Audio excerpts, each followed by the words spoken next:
That's a flash forward. Dredgeline's beautiful. The ulti comes down, but it's more of a celebration as Teddy is going to hit the death chamber and Damwon here grab first blood. Very nice, setup here for Duckdom. Flashes for the Q, grabbing him. Kellen's there to answer, and we've seen this from this duo across multiple teams now. So well executed, and if Team goes in blind, they might get more. Yeah. He's going to want to get away from this grabbing him. We saw actually, like, Deft was utilizing the Graviton so well yesterday. It felt like, okay, it's going to be a bit of a fight here instead. There's the exhaust, and Duckdom immediately falls down. Canyon, Moonfall, but a little bit too little, too late, as you can see Keen doing so much damage. Maybe they don't want to dive the turret, and they don't. Ellen's going to get out of there, but mission successful.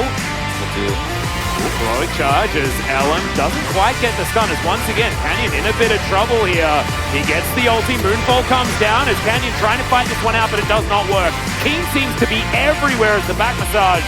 Not quite going to land there onto Kellen. Going to the grave, it looks like here. Yep, that's going to be the ulti to come through. Bertle trying to get out, does have flash. He's going to use it as Teddy dashes over the wall. Canyon is going to find him though, and this is very dangerous. Teddy, no flash, but actually tries to fight it out. Yui had nowhere else to go. In the meantime, it's a solo kill in the mid lane as well. As Duckdom is just going to murder Ellen, and there's some revive action. I love it. Teddy back up yet again. He's like, he didn't see anything. It's close there as we're going to see Duckdom finding the solo kill onto 잡았어, 뽀삐 잡았어, 뽀삐 잡았어. Ellen, that was really I got Poppy. Ban&Pick's wrapping around. 4 versus 3 right now on the bottom side as the teleport's going to come in from both sides. Great steadfast presence there as Ellen looks to get out. Depth charge, not really doing too much. Onto the Poppy as Canyon is going to be forced out of here as well. Bertle down very low. Ban&Pick's not going to go for the extra dive. It's still a 2,000 gold lead approximately. As you can see, Ban&Pick's. We've been talking about this actually, as Showmaker actually a little bit too far forward, has to flash out immediately. Everfrost is fantastic, Moonlight Vigil comes down, so much damage from Duckdom, as Hoyt has to wander his way out, and Showmaker is pretty tanky. Maybe this is how you use the tank. That was what I was going to say, if everybody just all-ins on the rise and he walks away with 3/4 health, then you get value out of that. As Teddy used his ult, that's no longer available for this team fight, doesn't have his heal, Hoyt flash, like, this is a mess for Kwangdong. That's the first big mistake in terms of macro rotations. Well, Fate diving on forward, looking for Canyon here, as it is going to be a 50-50, but no, actually Ellen can't get into the pit. They were just too slow. They had a control ward in the back of the pit this whole time as the Realm Warp is going to get Damwon here out. And Ban&Pick, you have to stop that. You have to stop your lunch money from being taken from you. See, this is the kind of thing where I'm like, all right, everything's going well so far. When does the error happen in terms of fighting around a Baron? They had the better vision setup, and they thought they could get a pick on the Showmaker. And in traditional Rise meta, yes, you probably kill him there, or at least force him to bouncing back towards Damwon here, but they still have that as a relative. Oh, goodbye Canyon! Fate so well! Yeah, pops over the wall, and this is the Fate that we wanted to see from this team. And now Ban&Pick and now going for the Baron, and there's no jungler to worry about. No jungler, and especially no Diana, no engage outside of the ultimate here for Duckdom. This is basically unwinnable for Damwon Kia. They're going to try. Well, they're still going to be able to fight this one out as goodbye Keeney is just going to explode. It's a great ulti, and Duckdom finds himself all alone.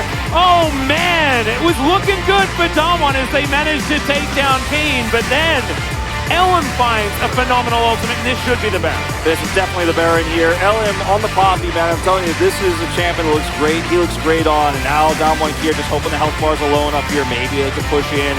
And this is going down very slowly as Showmaker discovers this. Bertle trying to kite this one out. Does so quite nicely, but look at the health bars. Look at the AoE from Showmaker as he takes down Fate. I don't even know where he died. I think it might have been the Baron that ate him, and now Showmaker, the tank moving forward, and he's absolutely a tank. He's just huge. Rolling on top, rolling on through, and the Baron survives. Damwon here will not be thwarted, Canyon or no Canyon. And, Showmaker in this moment is kind of a tanky Zeri himself with all the bounce damage he could do freely because there's no threat. And Fate was handled so well in that team fight. Showmaker had, with the Unsealed Spellbook, an exhaust as well, so he was able to really keep this little block at bay and get on top of those low health carries on the backside here for Kwangdong. And Teddy isn't able to do the damage he would have liked to do. And it almost looked perfect. We're going to watch this pick onto Canyon from Fate. Comes in. He just looking for he's fishing for an opportunity. He got the biggest bass, man. That was, yeah. Now with Play bass fisherman on I did a little bit. Good one. The Lee one as well. As this is really where things start, right? And then the ult comes through. As Teddy is like, maybe I could have done a little bit more damage for this, but it is somewhat premature from Ellim, but it guarantees they take out the carry and they can start this. But the damage is slow as Teddy was trying to zone, get that ward up. And then Showmaker comes through here. He's got the exhaust. As you can see, he's got exhaust smite right now on this rise, which is the unsealed spellbook. So true. They're actually like really willing to fight for this because of that. Well, speaking of fighting, Showmaker probably didn't want to take that. He was winning that fight, 1 versus 2, and Doctarm able to do very quick work of this inhibitor turret on the top side of the map. And this inhibitor you want to take. They've got an open one in the bottom lane as well. This Baron is getting so much value. Every wave getting shoved in outside of that bottom side, but they can just wander on forward. And look at Showmaker. He's gone final form with the Gargoyle Stone Blade. Yes, this is the ultimate. This is the final boss. This is the last version of Tank Rise. Like it doesn't get tank. He's got a stopwatch as well. He needs that Zonya's complete, and then he's going to be absolutely that final form. And I guess this is what happens when you're out-tempoing the game as the Tank Rise. Close to 4,000 health as well, as that ulti does absolutely... Okay, it wasn't actually an ulti. We thought it was Hoist throwing nothing up, but didn't actually happen. As it was Ellim that couldn't find his ult. This is Damwon Kia with just a lot of siege power here. His hates into the backline, but not as successful this time around. Damwon Kia just keeping themselves grouped up as 5. The extendo beam not working there for Teddy either, and this area's been pretty forgettable so far this game.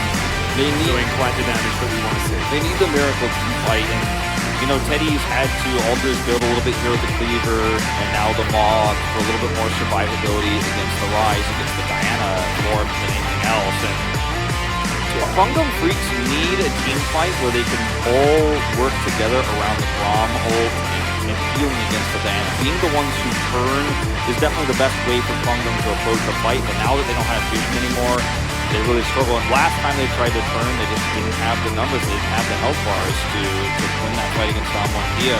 I don't know if Kwangdong get an objective anymore this game. I don't know if it's even possible for that to happen. Cannon's going to solo the break. That's going to be soul point now for Damwon.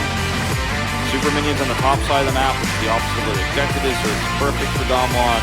Yeah, it's almost like Ban&Pick Freaks were really Cinderella this game, and they turned into a pumpkin right before the Cloud Soul was available to them.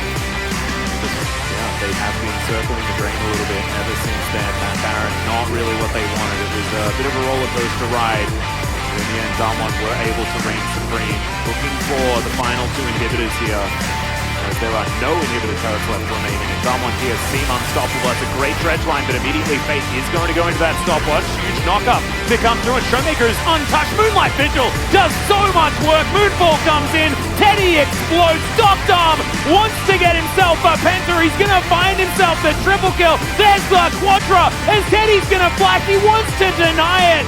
Doctarm, can you get back and kill this Zeri? That's what you need for the pentakill. The pentakill, the 200 years versus 200 years, and the original reigns supreme.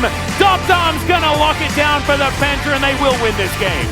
8-2-0 at the end. It's a tough vote for me between Doctarm and Showmaker. They both had fantastic moments this game. How is Showmaker undefeated on run?